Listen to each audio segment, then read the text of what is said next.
spoken to families who have had deaths due to suicide terror, but we didn't interview them specifically for the film, and we didn't want to. What would have happened if it was your family member who died due to a misguided 6-year-old or 8-year-old or 10-year-old?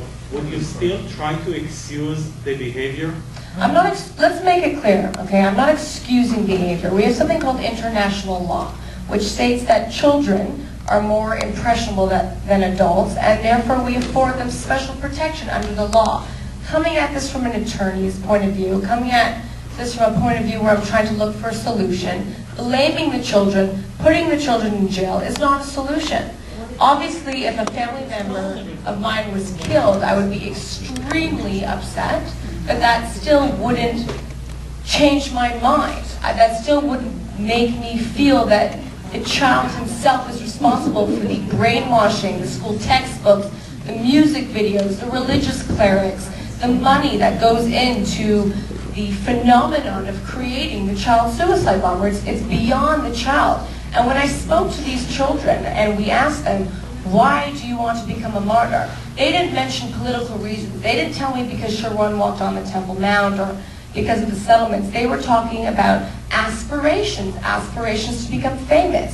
So you could see with them, it's not even a desire to kill, it's a desire to go to heaven. They don't even think they're killing themselves.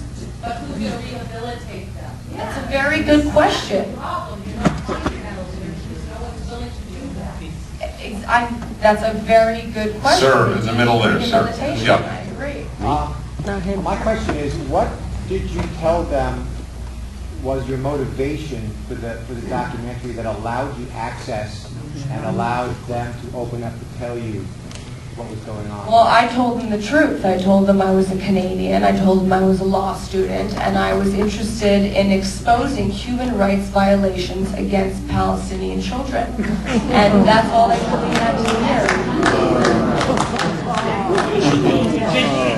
Right, but you can say by whom? Is there a hand back there, or are you yawning? Yes, please.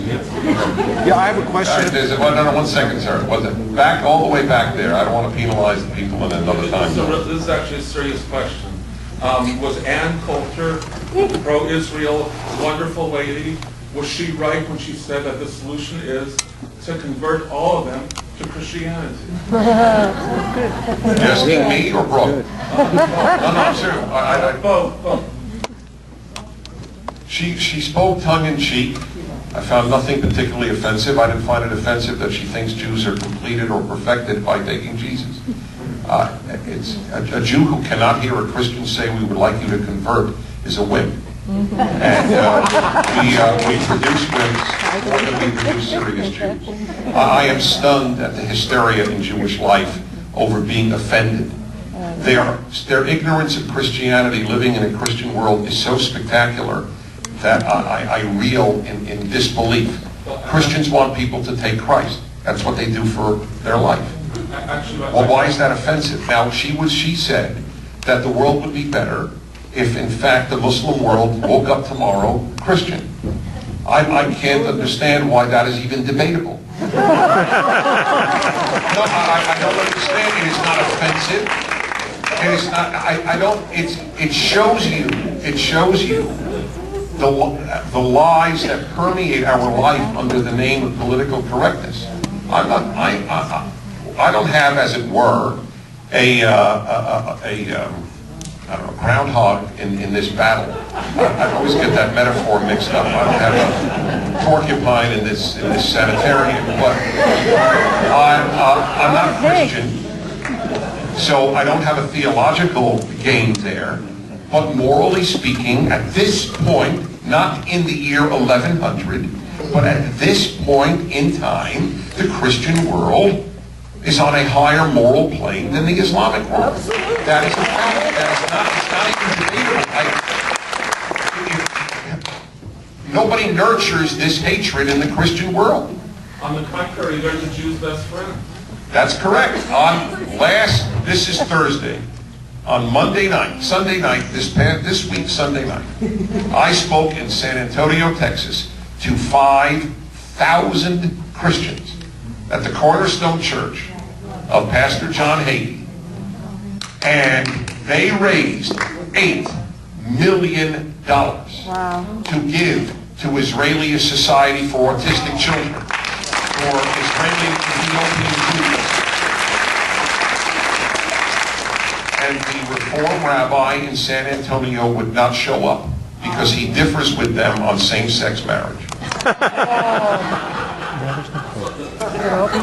This is the state of Jewish life. You raised it. I'm telling it to you. And I attend a Reform synagogue. I'm not Orthodox, so I don't have a porcupine in that sanitarium.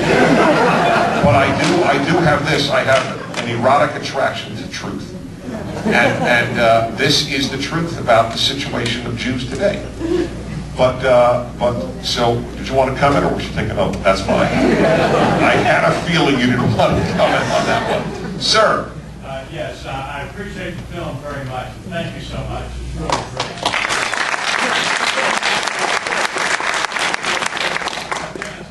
Since you came on the podcast, I hear you a lot more. I love it. You're great. And you were pointing out the good Muslims, etc. I think that's a wonderful statement. But when last December you read about the Tulsa World report on a Muslim that had criticized Zawahiri and Al-Qaeda, and he got thrown out of the mosque, really frightened me, because that was in Tulsa, Oklahoma. That's right. A quick point, and then I want to say something about Brooke. Poor Brooke. You feel fine, so I take it back. No, poor Brooke. Lucky Brooke. He points out, in my reference to my comment about there are, after all, of course there are good Muslims, and we can't say every Muslim, etc., that nevertheless he reminds me of a report from the Tulsa World, Tulsa paper, about a Muslim kicked out of his mosque for protesting against Islamic atrocities. But it's exactly because of that Muslim's existence that I don't want to say every. That's all. I want to ask the question that Abraham asked of God about Sodom and Gomorrah.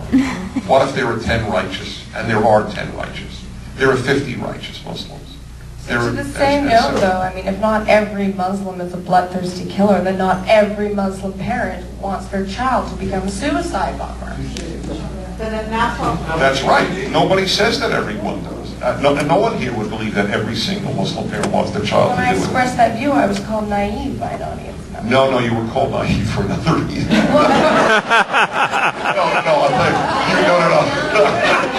You were called naive because you believe that the fact that they care about 10-year-olds blowing themselves up is a glimmer of hope for the future. We, as Westerners, have to empower these Muslims. We know. But we do empower them. What we've done with Irshad Manji. Yes, we do empower. Well, hold on 1 second. We do empower them by giving them the freest countries in the world, in the United States, and for that matter, Canada. And Irshad Manji, I know well, and travels with bodyguards. So, and we do empower her. I've had her on my show a dozen times. And so do others. But Irshad Manji is regarded by the New York Times and by the entire left as a traitor, in effect, to the cause of hate America and hate Bush. So even though she herself is a lesbian activist, but that's not enough for the left. You have to hate this administration to be kosher. So that's the issue. I know it's time, so I want to end in a very, very important point about Brooke and about the Christians. Something you would not have tied together, but I wanted to. I say this all the time to Jewish liberals who are well, they want to convert us and this. Christians want to convert everyone. That's why they were missionaries who devoted their lives to uplifting the lives of people in the toughest regions of Africa. That is correct. That's what animates Christians. They want to spread the word of Christ. That's correct. Jews want to spread the word of liberalism. I don't understand. I do not understand one iota the difference between the Jewish desire to evangelize for liberalism and the Christian desire to evangelize for Christianity. I do not see one scintilla of difference. They each devote their lives and believe that those who have not embraced their thinking are in some way benighted.